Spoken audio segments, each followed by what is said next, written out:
Hello दोस्तों, स्वागत है आपका हमारे यूट्यूब चैनल पे। आज हम यूनिट 3 की जो हमारा अगला टॉपिक है वो है कैथोड रे ऑस्किलोस्कोप, जिसे हम शॉर्ट टर्म में बोलते हैं CRO। ठीक है, तो आइए आज हम शुरू करते हैं CRO के बारे में। ठीक है, तो CRO बेसिकली होता क्या है? CRO जो है एक हमारा इलेक्ट्रॉनिक डिवाइस है, टेस्ट इंस्ट्रूमेंट है जिससे हम कह सकते हैं, जिससे कि हम अलग अलग जो वेवफॉर्म आती हैं किसी भी इंफॉर्मेशन सिग्नल की, तो उसको हम स्टडी करने के लिए CRO का यूज़ करते हैं। ठीक, CRO को शॉर्ट फॉर्म में हम लोग ऑस्किलोस्कोप भी बोलते हैं। और CRO जो होता है, जो हमारे अलग अलग इलेक्ट्रिकल सिग्नल आते हैं जो कि क्या कहते हैं, आपके लॉन्ग रन्स, लंबी जो दूरी तय करते हुए इलेक्ट्रॉनिक सिग्नल आती है, उनके हम वोल्टेज साइन को या टाइम वोल्टेज या टाइम की प्रॉपर्टीज़ को स्टडी करके हम एक प्रॉपरली क्या कहते हैं कि हम उसको स्टडी कर सकते हैं उस वेव फॉर्म के, जिससे कि हम अलग अलग अपने कह सकते हैं कि आप एक्सपेरिमेंट में हम उसको यूटिलाइज कर सकते हैं उस अलग अलग वेव फॉर्म को स्टडी करके। और जो हमारा और क्या इसका यूज़ करते हैं, जो हमारे वेव फॉर्म आते हैं उसको हम जैसे कि उससे हम क्या स्टडी करते हैं, एम्पलीट्यूड के बारे में, फ्रीक्वेंसी के बारे में, कितनी देर के लिए उसकी वेवफॉर्म ऊपर थी, कितनी देर के लिए उसकी वेवफॉर्म डाउन गई, टाइम इंटरवल, एक वेवफॉर्म के जाने के बाद दूसरी वेवफॉर्म कितनी देर के बाद आई, उस टाइम इंटरवल को, डिस्टॉर्शन की प्रॉपर वेवफॉर्म आ रही हैं कि नहीं आ रही हैं, उन सब को हम स्टडी करने के लिए हम ऑस्किलोस्कोप का यूज़ करते हैं। ठीक है, तो उसको हम कैसे स्टडी करते हैं, जो भी उस ऑस्किलोस्कोप की स्क्रीन में जो वेवफॉर्म नज़र आती हैं उसको हम एनालाइज करके हम उसके बारे में जानते हैं कि वो क्या है ऑस्किलोस्कोप। तो कुछ इस प्रकार से हमारा ऑस्किलोस्कोप दिखता है। ठीक है, तो ये हमारा ऑस्किलोस्कोप हो गया। ऑस्किलोस्कोप मेनली और क्या क्या हम उसमें स्टडी करते हैं, तो ऑस्किलोस्कोप में हम जनरली स्टडी करते हैं कि कितने अमाउंट का उसमें स्ट्रेन है, करंट है या प्रेशर है, या कितने स्पीड से वो क्या कहते हैं अपनी जो वोल्टेज की एम्पलीट्यूड है उसको चेंज कर रही है। तो ये सारा चीज़ जो होता है, जो ऑस्किलोस्कोप की स्क्रीन में है, वो शो करता रहता है। ठीक है, तो उसको हम स्टडी करने के लिए हम CRO का यूज़ करते हैं। फिर कुछ इस प्रकार के ब्लॉक डायग्राम होते हैं CRO के, कि जिसमें आपको ये बेसिक डायग्राम है, इससे आपको कुछ पूछेंगे तो है नहीं एग्ज़ाम में, लेकिन इसमें आप एक तरह से आपके एक्स्ट्रा इन्फॉर्मेशन के लिए आप ये याद रखे रहिए कि इसमें क्या क्या इक्विपमेंट लगे रहते हैं। तो जैसे एक वर्टिकल एम्पलीफायर रहता है जहाँ से हम इनपुट सिग्नल देते हैं। ठीक है, फिर एक डिले लाइन रहता है जहाँ से एक एक करके क्या कहते हैं आपकी सिग्नल जो वेवफॉर्म के उसमें रहती हैं, उसको एक एक करके वो वहाँ पे भेजता रहता है स्क्रीन की तरफ। फिर ट्रिगर सर्किट होता है, उसमें टाइम बेस्ड जनरेटर होता है, हॉरिजॉन्टल एम्पलीफायर रहता है, पावर सप्लाई दिया जाता है सर्किट में जिससे कि ये सब काम करते रहते हैं। और हमारे फिर वर्टिकल डिफ्लेक्शन हो गया, हॉरिजॉन्टल डिफ्लेक्शन हो गया। ये हमारी जो स्क्रीन हो गई कि स्क्रीन में जो भी हमें दिखता है वो कैसे दिखता है, ये जो भी हमारे इलेक्ट्रॉन गन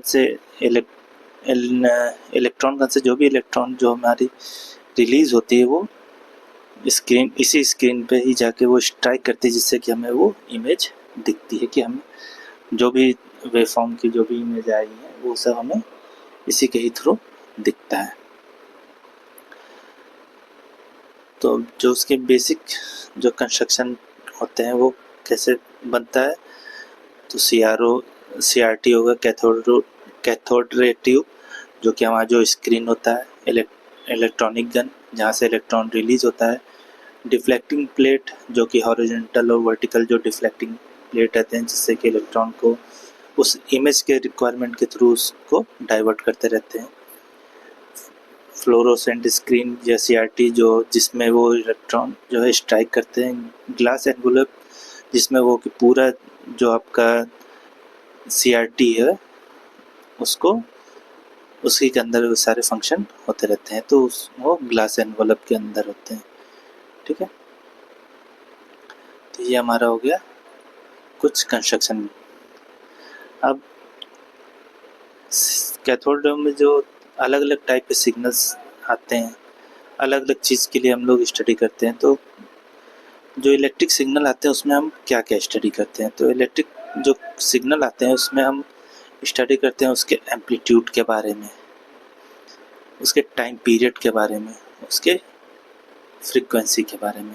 तो ये बेसिक तीन क्वांटिटीज़ हैं जो कि हम लोग CRO में उसको स्टडी करते हैं। किसी भी इलेक्ट्रिकल सिग्नल को, जो भी इलेक्ट्रिकल वेवफॉर्म आती रहती हैं, उसको स्टडी करने के लिए हम मेनली यही तीन चीज़ें जो हैं स्टडी करने के लिए CRO का यूज़ करते हैं। ठीक है, अब CRO के एप्लीकेशन क्या है?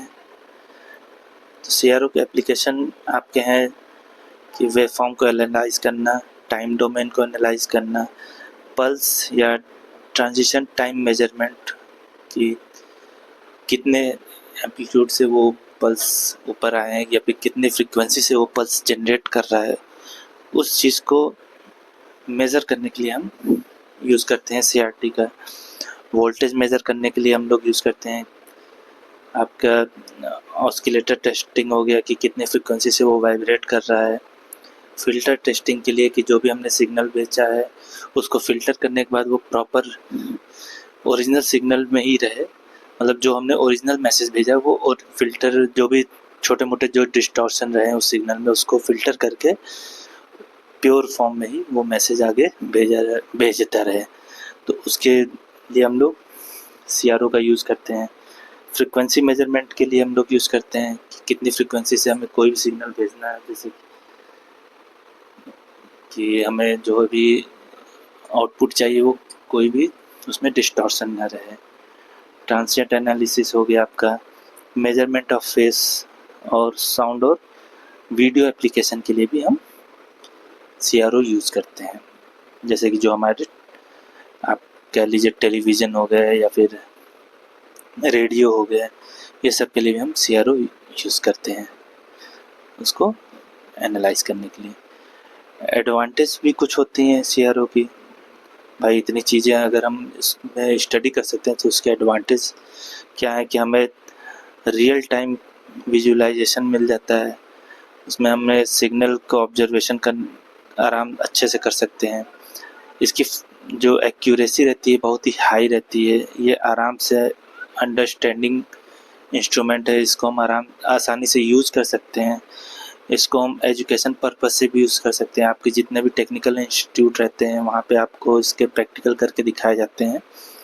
फिर हम इसको टाइम डोमेन एनालाइज के लिए भी यूज़ कर सकते हैं कि हमें किस समय पे कौन सी सिग्नल के लिए हमको स्टडी करना है, उसके लिए भी हम CRO का यूज़ करते हैं।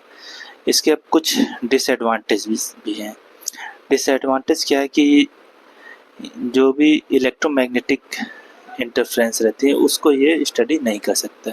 इसकी बैंडविड्थ जो है लिमिटेड रहती है, बहुत ही बड़ी बैंडविड्थ के लिए फिर हम इसको नहीं यूज़ कर सकते हैं। जैसे टेराहर्ट्ज़ या मेगाहर्ट्ज़ तक तो यूज़ कर सकते हैं। टेराहर्ट्ज़ हो गया, जीटाहर्ट्ज़ हो गया, ये सब जो जिसकी फ्रीक्वेंसी बहुत ही ज़्यादा रहती है उसके लिए हम नहीं यूज़ कर सकते। छोटी फ्रीक्वेंसी, एक लिमिटेड फ्रीक्वेंसी तक ही हम इसको यूज़ कर सकते हैं, बैंडविड्थ तक। इसकी जो कॉस्ट होती है वो थोड़ी हाई होती है। ठीक है, थोड़े महंगे इक्विपमेंट होते हैं तो इसलिए हर कोई जल्दी अफोर्ड नहीं करता। तो इसलिए हम जनरली देखेंगे कि बड़े जो कंपनियां रहती हैं या इंस्टीट्यूट रहती हैं वही इसको यूज़ करती हैं। इसकी स्टोरेज कैपेसिटी बहुत कम है कि आप अगर लास्ट टाइम के सिग्नल को स्टोर करके रखें कि अगर फ्यूचर में कभी ऐसा होता है तो उससे कंपेयर करने के लिए अगर हम सिग्नल को आउटपुट को कंपेयर करने के लिए यूज़ करना चाहें तो वो नहीं हो सकता, क्योंकि हर पर डे स्टोर करना उसमें पॉसिबल नहीं है। ये थोड़ा हैवी वेट होता है, ये जगह भी ज़्यादा घेरता है, थोड़े बड़े होते हैं। एक तरह से आप समझिए रेडियो जितने बड़े होते हैं, जो पुराने ज़माने में जो बड़े-बड़े रेडियो आते थे उस टाइप में। इसमें थोड़ा ये भी, अब क्योंकि ये इलेक्ट्रिकल इक्विपमेंट है तो भाई अगर हो सकता हो कि कोई अंदर से तार जो है कि वो ढीली पड़ गई हो या फिर उसके बॉडी पे टच कर रही हो, कहीं कट पिट गया हो तार, तो इलेक्ट्रिक शॉक लगने का हमें भी एक डर बना रहता है, रिस्क रहता है। ठीक है, तो ये हमारे कुछ डिसएडवांटेज हो गए। इसमें आपको कोई ऐसा सच तो कुछ हाई फाई चीज़ तो है नहीं, आपको बेसिकली ये थ्योरी इसमें पार्ट है, आपको इसमें थ्योरी ही याद करना बहुत ही ज़रूरी है। तो जितने भी हमने पॉइंट आपको यहाँ पे डिस्कस किए हैं, आप उसको अपने नोट्स में बना लें और इसको टाइम टू टाइम आप पढ़ते रहें। तो आज की क्लास के लिए बस इतना ही। धन्यवाद।